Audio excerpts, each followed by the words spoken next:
Hi, welcome back to my channel. If you're brand new to this channel, do remember to hit the subscribe button and the notification bell so that you know exactly when I share a new video. In this video, I'm going to share with you some simple beetroot recipes, and unlike my usual style of doing my video, instead of just filming the intro and then going straight into the recipe, I thought I'd talk a little bit more about the benefits of one of the main ingredient I'm going to use in all three recipes, and that's beetroot. But if you prefer to just watch the recipes, that's completely fine as well. In the description box below, I'm going to put a timeline of at what point you can see which recipe. So if you want to know a little bit more about beetroot and know a little bit more about beetroot as an iron source, as a vegan or vegetarian, keep watching. Can I also say at this point that I am not a medical professional whatsoever. I have got no medical experience, but I do have experience of working in natural remedies. I work in a environment where we'd share natural remedies advice to people who had different ailments. So I'm just speaking from that experience, but not a medical professional whatsoever. So beetroot is a great source of iron. If you're a vegan, vegetarian, or just for anyone, beetroot is a great source of iron. One of the things we would recommend to our customers is that they should have beetroot first thing in the morning on an empty stomach. So about half an hour to 45 minutes before breakfast, have the beetroot juice on an empty stomach. And the reason for this is that your body's been in the process of fasting, and when you wake up and you have that beetroot juice, your body isn't trying to focus on digesting the food that you've eaten, and the digestive system is quite a taxing system. So if you just give your body, the only job it actually needs to do at that period of time is to digest the beetroot juice that you've had. So it's pulling the nutrients. It's not trying to digest your breakfast as well. It's just focusing solely on digesting the beetroot juice and pulling the nutrients and utilizing it in the body. So we'd recommend it to people that they should have beetroot juice first thing in the morning on an empty stomach, about half an hour to 45 minutes before breakfast. Now, can I just say as well that this is a great way to incorporate iron or keep your iron, maintain your iron levels. It's not a advice or solution for someone who's got really low iron levels or even anemic or just depleted iron levels. This is not what you need to do. If your iron levels are depleted to the point where you're anemic, you will need to go and seek medical advice. This advice or tip is just for someone who's trying to maintain, the key word is to maintain your iron levels. So, also to help the beetroot absorb, you need a source of vitamin C. So make sure that if you're having the beetroot, that you're having a source of vitamin C as well. In the second recipe in this video, I will show that I'm using clementine to have my source of vitamin C, but you can use orange juice or any other source of vitamin C. So that is beetroot to help with your iron levels if you're vegan or vegetarian. So let's get into the video.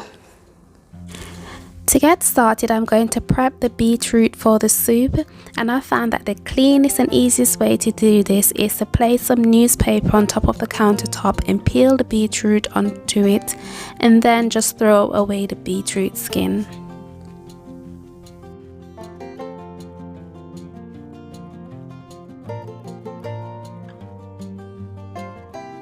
There are two ways which you can prepare the beetroot, and as you can see here, I'm just placing a tea towel under the plate to stop it moving around when I grate the beetroot. So as I was saying, there are two ways you can prepare the beetroot. You can either slice it, as I've done with one of the beetroot, and you can also grate it into small shredded pieces.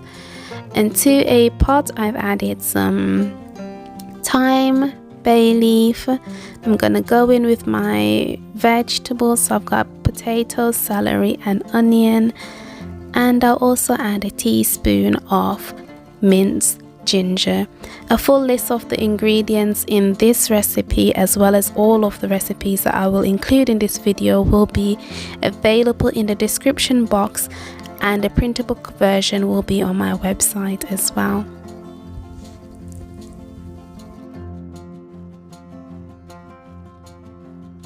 Finally, I'm going to add some vegetable broth and some sea salt to taste. And then I'm going to pop this onto the cooker on medium heat to cook for 25 minutes.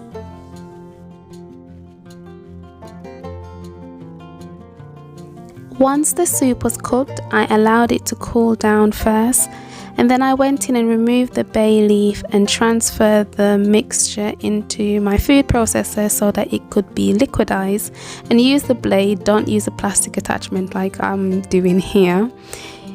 And I puree that and pop it back into the pot with a little bit of coconut cream and reheated it for a couple of minutes.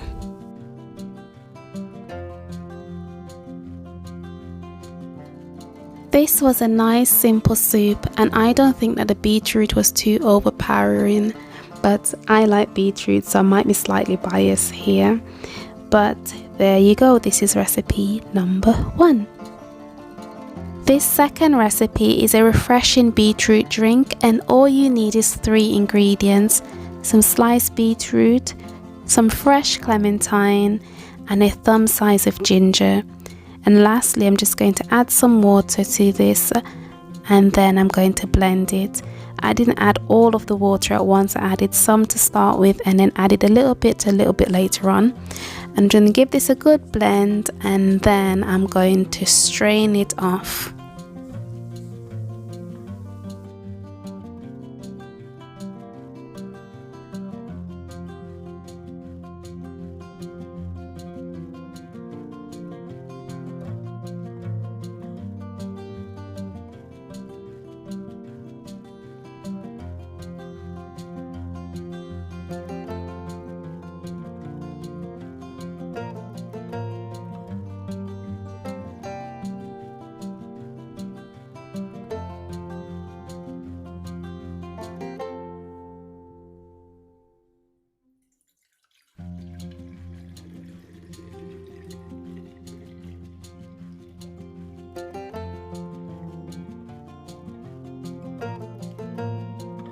For this third and final recipe, I'm going to be making beetroot meatballs and beetroot burgers.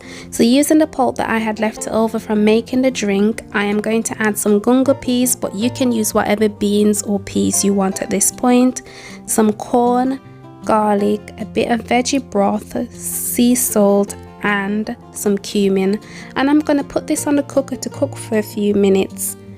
The full list of everything I use in this recipe will be in the description box. After a few minutes, I had a mixture that looked like this, and now I'm just adding some almond pulp. This is leftover almond pulp that I had from making almond milk. And then I'm going to add in my seasonings, some fresh coriander, and the last thing you'll see me adding is some ground rice. And the ground rice will act as that binding aspect to the recipe, so it will bind the burgers and the meatballs together. And because the ground rice is a bit coarse, I pop this back onto the cooker for probably about 2 minutes, a minute and a half, 2 minutes, just so that the rice could soften up, and then I'll form them into burgers and meatballs.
I didn't use the burgers on the day, so I'm going to show you how I store them. I've got pieces of parchment paper that I've cut into little squares and a Ziploc bag, and I'm going to stack the burgers using the parchment sheets of papers to stop them from sticking to each other, and then I'm just going to pop them in the freezer to use at a later date.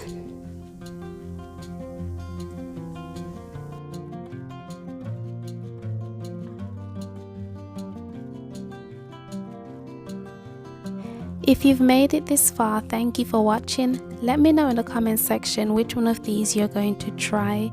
And I had this meatball as spaghetti and meatballs, and it was delicious. Thank you for watching, and I'll see you in my next video. Bye.